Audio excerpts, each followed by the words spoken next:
Ang sweet ni Sir Calvin. Opo. Pero sana hindi siya magbago, no? Ka naman, Shona?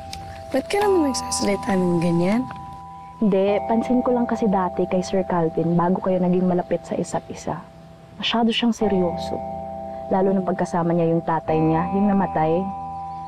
Takot nga ako dun dati. Parang nasa loob ang kulo. Di naman siguro ganun si Calvin. Sa ngayon, kasi bago pa kayo eh. Alam mo, Ma'am Vanessa, ganyan-ganyan yung ex ko. Sa simula, halos hinahalikan pati talampakan ko. Pero nung tumagal ay dzay, ako na yung humahalik sa kamao niya. Pero wala akong nakikitang ganun sa pagkatao ni Calvin. Siguro kapag na-influensya ng alak, doon lang nagbabago konti yung ugali niya. Pero maliban doon, lagi na pinapakita sa akin kung gaano siya kabuti, kung gaano niya ako kamahal.